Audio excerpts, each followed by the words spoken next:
Meus amigos, mudando de assunto, a Meta publicou a versão em português das novas regras da política de conteúdo de ódio.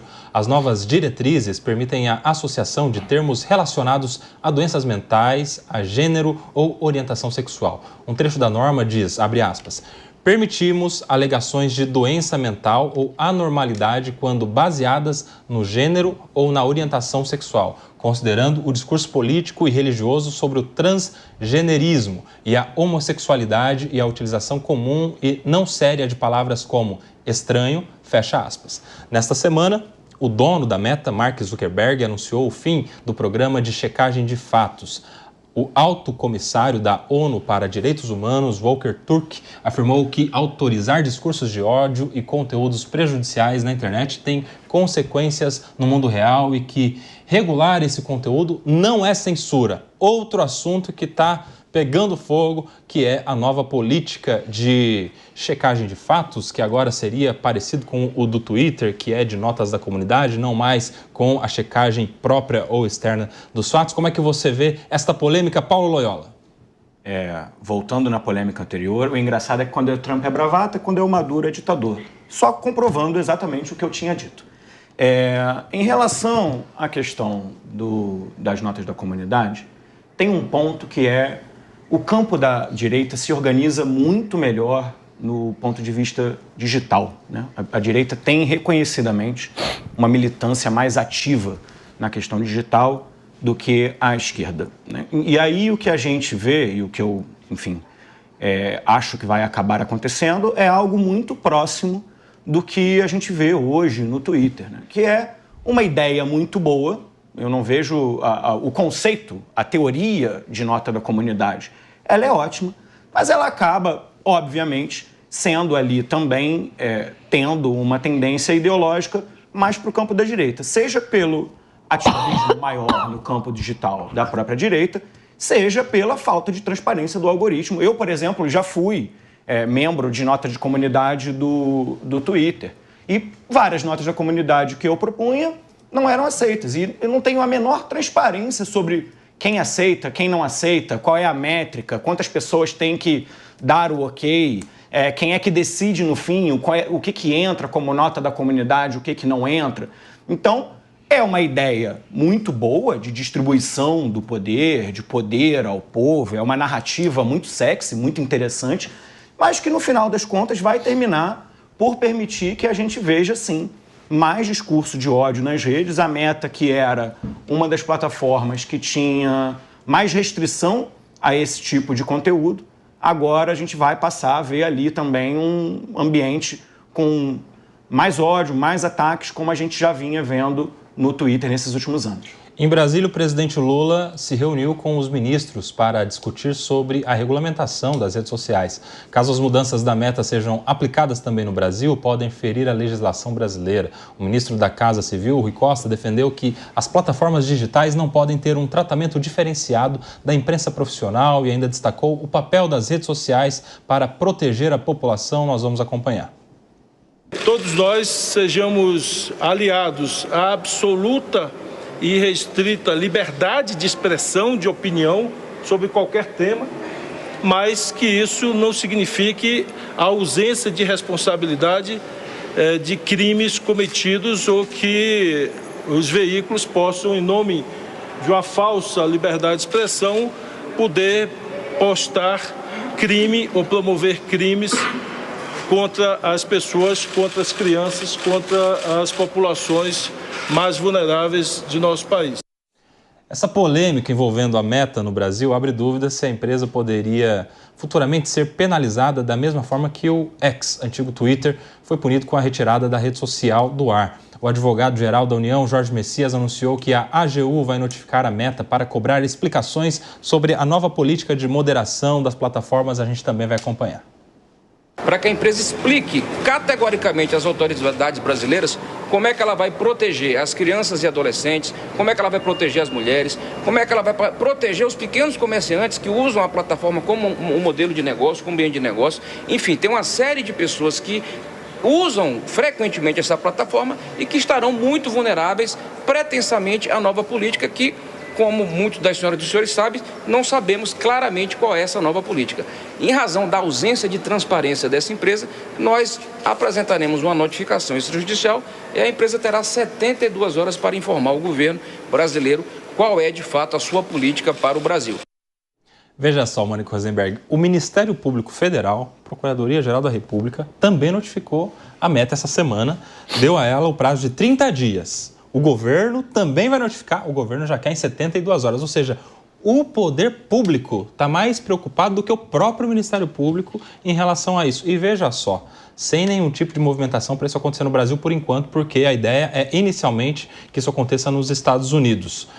E outra coisa, se a Meta passar a ser como é o Twitter na checagem de fatos, com as notas da comunidade, significa que o Twitter também está ilegal? Está fora da lei? Porque o Twitter passou recentemente pelo maior pente fino da história do judiciário em relação ao que uma rede social deve ou não fazer de acordo com as normas brasileiras e está funcionando com as notas da comunidade. E aí, qual é essa ilegalidade? Onde está na lei que não pode ser assim um método de checagem de fatos com as notas da comunidade? Mônica Rosenberg. Novamente a gente entra aí na guerra de narrativas, né? E aí tem duas coisas. A primeira é que o anúncio dessa nova política foi feito por um vídeo do Zuckerberg nas redes dele. O vídeo é muito ruim. O que ele fala no vídeo, ele não foi claro e objetivo sobre essa nova política, ele não explicou os resultados dessa nova política e ele, no vídeo dele, falou do Trump, falou da América Latina. Então, ele misturou as coisas ali e acabou que a reação ao vídeo desdobrou para a reação a essa nova política. Porque, gente, vamos combinar, a política que existe hoje não funciona. Ou alguém acha que a forma como é feita hoje está protegendo as nossas crianças e os nossos jovens. Todo mundo sabe que você quer escrever ali uma das palavras proibidas, você quer fazer uma postagem de incitação ao suicídio, que para mim é o que existe hoje de mais, quase o que há de mais grave, e eu sempre trago esse exemplo, a incitação ao suicídio. Você escreve ali o suicídio, bota um asterisco, uma arroba, e a palavra entra. Então, existia uma ilusão de que havia uma regulação, checagem de fatos e que então estava tudo certo. E isso desguarnecia as pessoas. Estava errado. É uma política que não funciona. É como a política de guerra às drogas. Não funciona e nós precisamos sim achar um outro jeito. Eu entendo que essa política que ele sugere, porque não é que ele vai afrouxar tudo. Ele vai parar de focar nessas questões que foram colocadas aí, mencionadas na minha reportagem, para focar naquilo que realmente é grave. Então, não é um liberou geral, é parar de tentar resolver tudo e parar de ficar cortando palavrinha para focar naquelas que realmente não podem passar.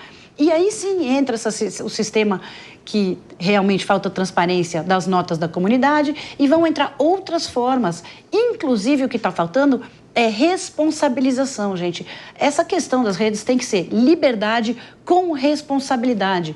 A gente trouxe aqui um caso daquele senhorzinho que morreu numa cidade do interior e o perfil de Facebook dele passou a ser usado para postar fotos de pessoas nuas. E a família foi lá, notificou, o Facebook não tirou do ar.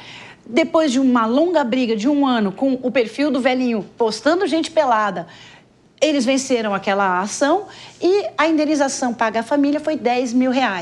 Então, aí não é possível. Tinha que ser 10 milhões de reais. E a hora que isso começar a acontecer, vocês vão ver como o Zuckerberg vai achar formas de evitar. Mas o que não pode é ter a ilusão, assim como, já que é para bagunçar a pauta, a lei da ficha limpa. A lei da ficha limpa cria no eleitor a ilusão de que todo mundo que é candidato é limpo e pode estar ali. E nós sabemos que não é o caso, que existem pessoas com múltiplas condenações e que por uma liminar ou por alguma forma estão ali candidatas. Então é muito mais saudável você pôr uma tarja e dizer isso daqui é prejudicial à saúde, uma tarja, este candidato é prejudicial à saúde, ele tem 5 processos por corrupção e deixa as pessoas resolverem no que elas vão ler, acreditar e até divulgar.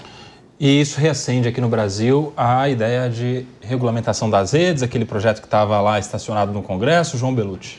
Pois é, Kobayashi, você vê porque o que imperava na Meta, no grupo do Mark Zuckerberg, não é o fact-checker, era o left-checker, era uma correção para a esquerda. Tanto que eu não conheço ninguém de esquerda que foi censurado ou teve a rede derrubada, ao contrário de muita gente de direita.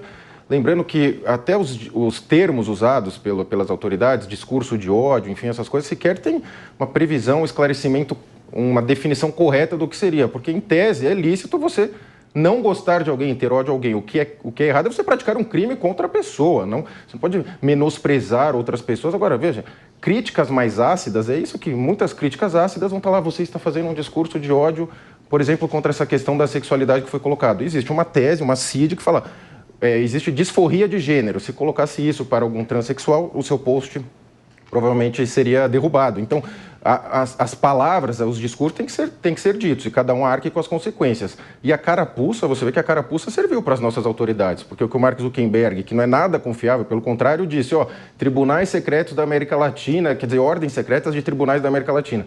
As autoridades, nenhum país na América Latina, ao que me consta, correu para fazer uma reunião. Já no Brasil ocorreu porque a carapuça serviu para as nossas autoridades, que se anteciparam a uma questão de uma rede social, ou seja, e já começaram a falar regulamentação das redes sociais, o que é um tema do Congresso, já uma naturalidade em todas as autoridades saírem dando entrevistas falando sobre temas do Congresso, que é o mais enfraquecido da história do Brasil, provavelmente o que menos apita, quando deveria ser o parlamento o que mais tem força. E você vê que a questão das notas da comunidade é de fato necessário mais transparência, isso é evidente, não há uma clareza, agora são as pessoas que são eleitas para escrever as notas e depois elas precisam ser validadas, inclusive por pessoas que discordam do seu espectro político. Até hoje é o melhor sistema que tem, porque o Instagram, eu mesmo já tive post derrubado, coisas derrubadas, o Instagram, Meta, Facebook, todos do Mark, são as mais censuradoras de todas. E ele inclusive admitiu no podcast do Joe Rogan nos Estados Unidos, que é o mais famoso de lá,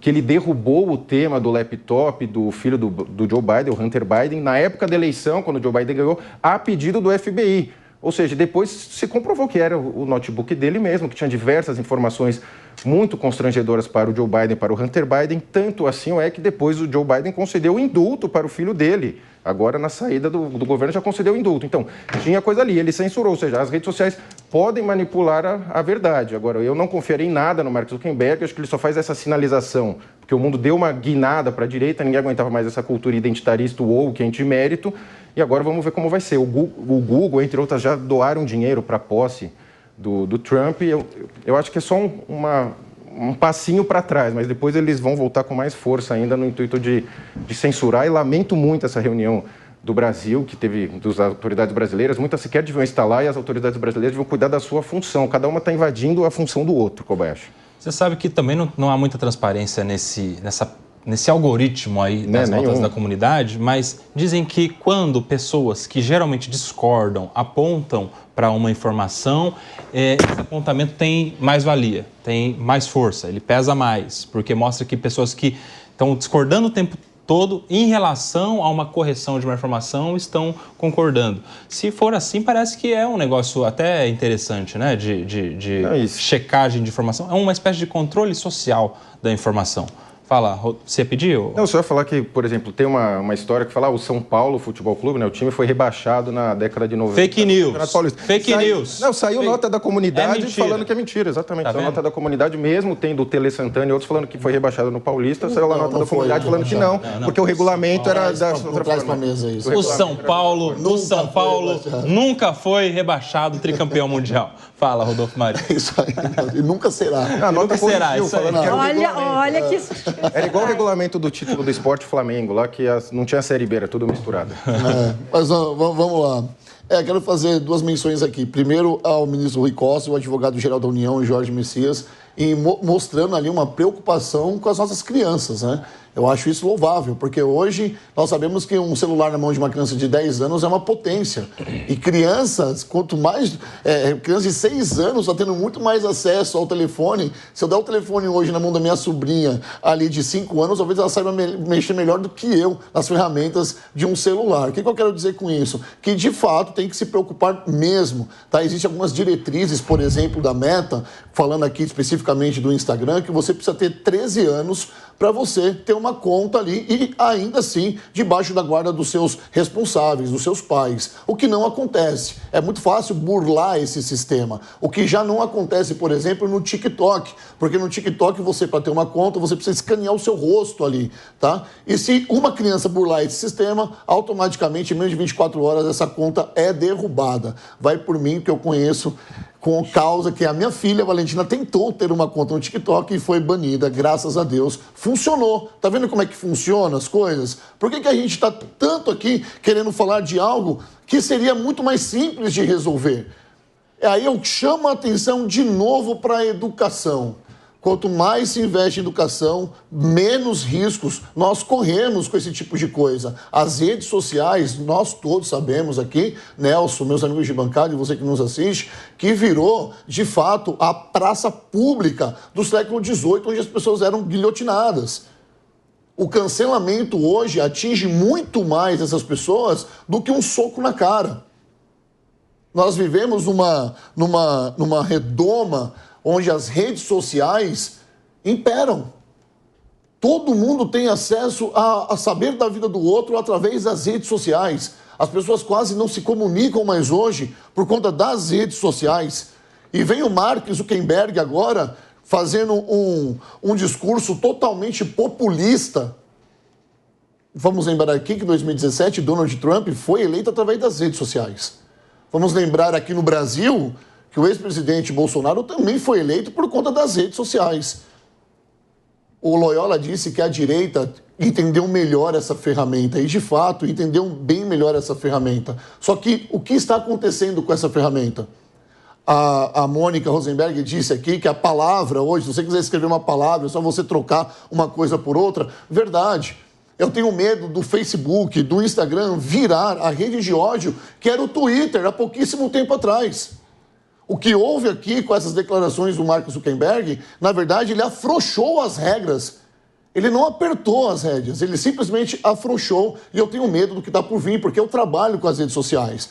Por exemplo, no YouTube, lá no meu podcast, o Podcast Sem Filtro, cara, quantas vezes a minha live foi derrubada, quantas vezes limitaram o número de alcance por algo que nós estávamos falando ali. Por exemplo, entrevistando um médico, nós estávamos falando da palavra suicídio, e nós estávamos falando justamente sobre o suicídio, a minha live foi derrubada porque eles entenderam que eu estava fazendo uma apologia ao suicídio, que é um absurdo. A gente torce para você que está no YouTube continuar com a gente, que essa live também não seja derrubada. Não, tem palavras proibidas. Exato. Aqui o âmbito aqui é jornalístico, né? Então talvez a métrica ali, os robozinhos entendam de forma diferente. Eu só quero trazer aqui, talvez foi, Nelson, me desculpa, um mau exemplo que eu dei aqui, mas só quero dizer que nós estamos vivendo de uma forma muito moderada dentro das redes sociais. E as pessoas que destilam ódio mesmo estão um pouco preocupadas com isso. Fala, Paulo Loyola. Na verdade, já comentei esse assunto, não? Mas não aproveitou nada do que os colegas falaram. Veja João Belucci, Mônica Rosenberg, Rodolfo Maris. Vocês falaram, tanto faz. Tanto faz. Agradeço, não, é que... Vamos falar de inflação. Eu vou comentar, então, algo que você falou, porque é muito bom quando você está... apesar do seu lugar de moderador, você também dá opinião, né? Esse lugar que você... É minha prerrogativa de não ser formado em jornalismo. Lugar de... Aí eu puxo meu histórico de comentário. Você, pra falar bem sobre a nota da comunidade, fala, dizem por aí. Dizem por aí, assim... Cara, fica até difícil comentar um negócio com dizem por aí. Eu tô dizendo que, assim, falta transparência, é um fato. Ah, dizem por aí. Aí é difícil pra caramba conversar com dizem por aí, assim. Então, assim, falta transparência, favorece a direita... Meu ponto está dado. Quer falar, Mônica? Você aproveitou o que ele falou, né? Vai lá, Mônica Rosenberg. É que é a velha história do não resolve, mas ajuda. Então, a nota da comunidade, você tem razão, falta transparência. Existe o argumento de que se entrar um monte de gente, um monte de robozinhos do ódio para criar notas no sentido da extrema-direita e de uma raiva aí que é direcionada, vai pesar, então vai distorcer as notas da comunidade. Tudo isso é verdade. Mas o sistema, eu tenho visto no Twitter, que também é uma rede que eu odeio, mas que funciona, o ex-Twitter, funciona esse sistema. Em muitas situações eu usei as notas da comunidade até fazendo um filtro. Mas a verdade é essa, nós precisamos entender o conceito de liberdade de expressão, precisamos discutir aqui o que é liberdade de expressão, qual é o limite, se é que existe, dessa liberdade, a diferença entre censura prévia e responsabilização, porque censura prévia, ela é muito ruim, ela é muito tóxica, ela deturpa a conversa, o debate, leva para lugares onde ela não tem que ir, mas, ao mesmo tempo, se você não tem censura prévia e você não tem nenhum tipo de responsabilização posterior, fica muito solto. E nós sabemos que o impacto das redes sociais é cada vez maior e que ela está custando vidas a muitos jovens, porque ele, na hora que recebe uma negativa de cancelamento ou de acusações, de violências, de uso de identidade com inteligência artificial para fazer postagens de meninas sem roupa, tudo isso afeta de uma forma muito pesada os jovens e a sua relação com a própria vida. Então, tem que tomar muito cuidado, não pode deixar solto e achar que o mercado vai regular, porque não vai. Você é a favor de regulamentação das redes? Eu sou a favor de uma regulamentação inteligente, como que existe na Europa, para você tentar evitar fake news, para você trazer maior responsabilização, maior transparência e para que as pessoas entendam o limite daquilo que elas estão fazendo. Então, não é o projeto de lei que está correndo hoje no Congresso, porque ele é muito ruim. Não, enquanto a gente não tiver uma identidade digital verdadeira, uma identidade pela blockchain, onde você sabe aquela pessoa que está entrando nesse mundo digital, quem é, e para que ela possa ser punida, fica muito difícil falar em regulação, porque você vai acabar caindo na censura. Não, é só um ponto que também tem a LGPD, que defende isso que você está trazendo, né? Porque a Lei Geral de Proteção de Dados não permite que essa lei, salvo em juízo, ela seja produzida ou ela seja entregue para as pessoas, né? Então a LGPD talvez seja um calcanhar de Aquiles nesse seu argumento, Mônica. E é uma que eu concordo, tá? Porque cria uma dificuldade. E é uma dificuldade da rede social fornecer os dados dos usuários, porque tem muito usuário que é personagem e às vezes ele pratica uma ofensa ou um dano à imagem, e a rede social hesita muito em fornecer esses dados e a pessoa tem que ir lá atrás para poder entrar com uma ação, mesmo notificar. Assunto para a gente acompanhar, isso vai ter desdobramentos agora judiciais, até no governo, pedindo informações à Meta. Certamente teremos novos capítulos dessa história.